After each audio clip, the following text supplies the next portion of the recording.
Hi everyone. భయంకరమైన ప్రేమ part 4. గమనిక: ఈ పాత్రలు నటులకు సంబంధించినవి కావు. ఇది కేవలం కల్పిత ప్రయోజనం కోసం మాత్రమే.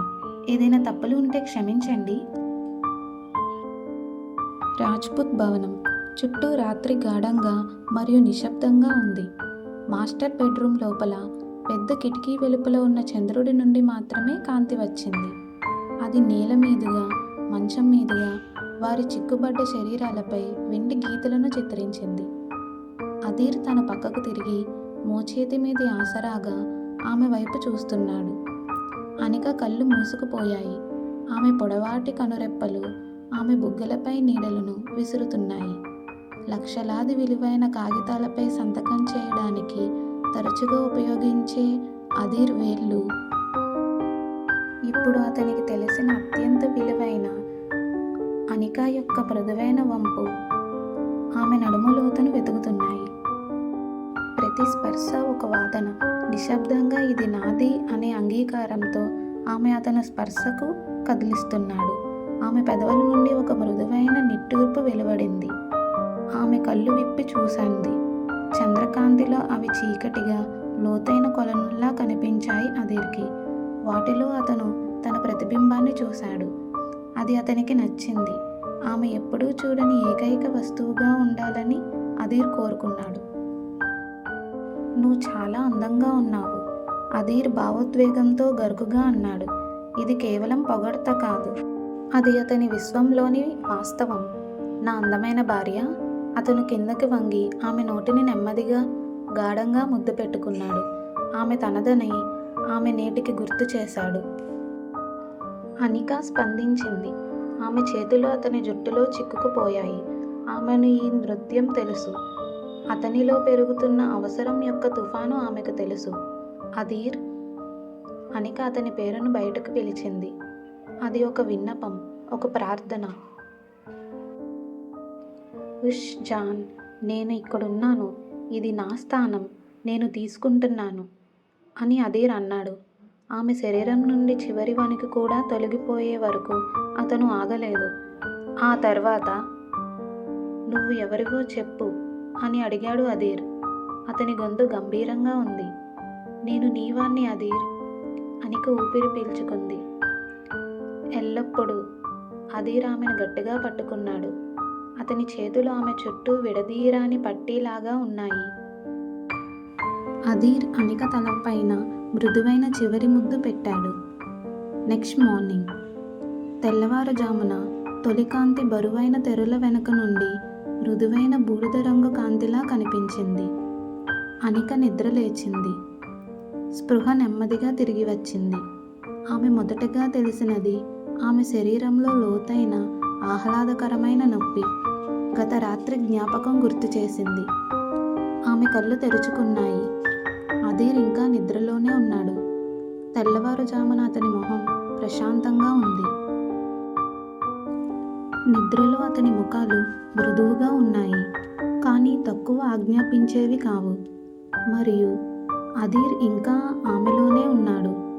వారు ఒకరినొకరు చుట్టుకొని నిద్రపోయారు. అనిక బుగ్గలను కొద్దిగా సిగ్గుతో తడిపింది. ఆమె బాత్రూంకి వెళ్ళాలి. ఆమె కదలాలి. మెల్లగా, చాలా మెల్లగా అనిక అతని నుండి దూరంగా వెళ్ళడానికి ప్రయత్నించింది. అది ఒక చిన్న కదలిక, కానీ అది సరిపోయింది. ఒక్క క్షణంలో అధీర్ కళ్ళు తెరుచుకున్నాయి. అవి తక్షణమే అప్రమత్తంగా, చీకటిగా మరియు తీవ్రంగా దృష్టి కేంద్రీకరించబడ్డాయి. శాంతి మాయమై పదునైన స్వాధీనతా స్పృహతో భర్తీ చేయబడింది. అనిక నడుమపై అధీర్ గట్టిగా చుట్టబడిన అతని చేయి ఉక్కు బ్యాండ్లాగా బిగిసిపోయింది. ఆమెను స్థానంలో బంధించింది ఆ చేయి. నువ్వు ఎక్కడికి వెళుతున్నావని అనుకుంటున్నావు? అధీర్ గొంతు ఉదయం లేతగా, చిన్నగా వినిపించింది. అది ప్రశ్న కాదు, అది ఒక డిమాండ్. అనిక స్పందించిపోయింది. ఆమె గుండె కొంచెం వేగంగా కొట్టుకోవడం ప్రారంభించింది. అధీర్, నేను అని మొదలుపెట్టింది. లేదు, నువ్వు ఇక్కడే ఉండు అని అనికను సరళంగా అన్నాడు అధీర్. నువ్వు నన్ను వదిలి వెళ్ళడానికి ప్రయత్నిస్తున్నావు. ఒక్క క్షణం కూడా నాకు అది ఇష్టం లేదు జాన్.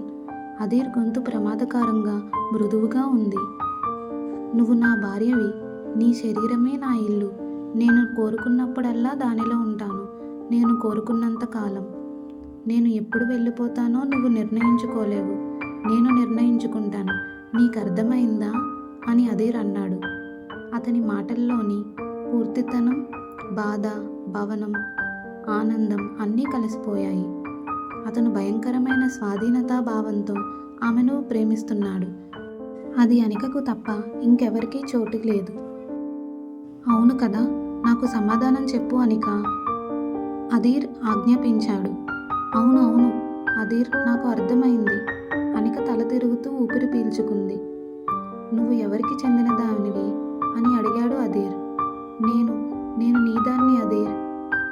ఇప్పుడు నువ్వు వెళ్ళవచ్చు జాన్. అదీర్ నెమ్మదిగా, అయిష్టంగానే ఆమె శరీరం నుండి వెనక్కి తగ్గాడు.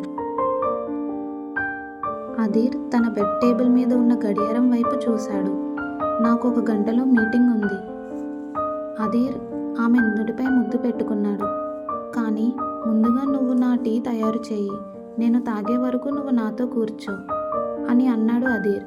అది అభ్యర్థన కాదు, అది అతని మార్గం. అంత తీవ్రమైన వాదన తర్వాత అతను ఆమెను దగ్గరగా ఉంచుకోవాలి. ఆమె తన గదిలో తిరుగుతున్న తీరును గమనించాలి. ఆమె 1 అంగుళం దూరం కూడా ఉండకుండా ఉండడానికి అతను క్రూరమైన స్వాధీన మృగాన్ని శాంతపరచడానికి ఆమెను తన దగ్గరికి ఉంచుకోవాలి. అనిక తల ఊపింది. ఆమె శరీరం ఇంకా అతని ఆధీనంలోనే ఉంది. ఆమెకు తెలుసు, మరియు అతని చీకటి, మత్తు కళ్ళు ఆమె ప్రతి కదలికను అనుసరిస్తాయి. ఆమె మొదటి ఉదయం శ్వాస నుండి రాత్రి చివరి ఆలోచన వరకు ఆమెలోని ప్రతి భాగం అదీర్ రాజ్పుత్కు చెందినదే అని ఆమెకు గుర్తు చేస్తుంది. అదీర్ ఆమెను చాలా దూరం వెళ్ళనివ్వలేదు. చివరికి ఆమెను మంచం మీద నుండి లేవడానికి అనుమతించిన తర్వాత కూడా అతను ఆమెను అనుసరించాడు. ఆ చీకటి తీవ్రమైన కళ్ళతో ఆమె ప్రతి కదలికను అదీర్ గమనించాడు. ఆమె బాత్రూమ్ వైపు నడిచినప్పుడు అదీర్ ఆమెను తన చేతుల్లోకి ఎత్తుకున్నాడు. అదీర్, నేను నడవగలను. అనిక మెల్లగా నిరసన తెలిపింది. ఆమె చేతులు అతని మెడ చుట్టూ చుట్టుకున్నాయి. నాకు తెలుసు. అదీర్ ఆమె బరువు లేనట్లుగా ఆమెను మోస్తూ అన్నాడు. కానీ నేను నిన్ను మోయాలనుకుంటున్నాను అని అన్నాడు అదీర్. ఆమెను పెద్ద బాత్రూంలోకి తీసుకెళ్లాడు. అనికను బాత్రూంలో కూడా కింద పెట్టలేదు.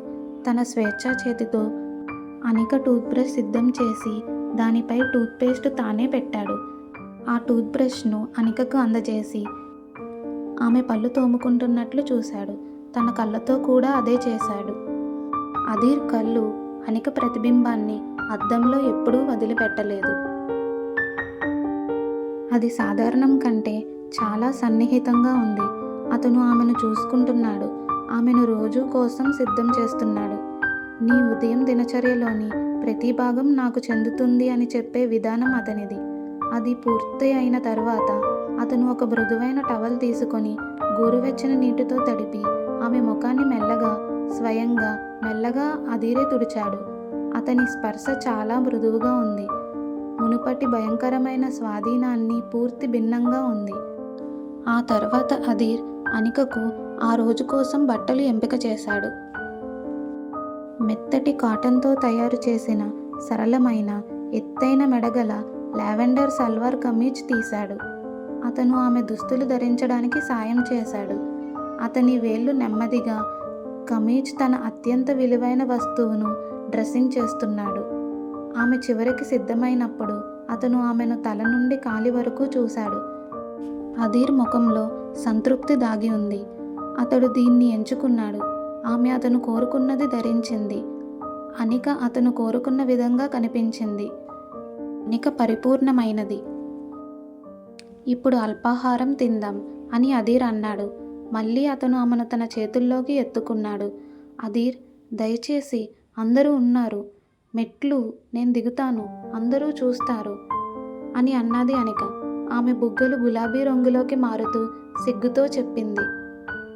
వాళ్ళని చూడనివ్వు అని అన్నాడు అదీర్. అది ప్రపంచంలోనే అత్యంత సరళమైన విషయం అన్నట్లుగా. నాది నాకు ఎంత ఇష్టమో వారందరినీ చూడనివ్వు అదీర్ ఆమెను మెట్ల మీద నుండి కిందకు తీసుకువచ్చాడు. అదీర్ అడుగులు నమ్మకంగా మరియు బలంగా ఉన్నాయి. అనిక అతని భుజంలో తన ముఖాన్ని దాచుకుంది. చూడడానికి చాలా సిగ్గుపడింది. ఇంటి సిబ్బంది కళ్ళు వారిపై ఉన్నట్లు ఆమె గ్రహించింది. వారి మార్గం నుండి దూరంగా కదులుతున్న పని మనిషి యొక్క మృదువైన తొందరపాటు అడుగులు చప్పుడు అనిక విన్నది.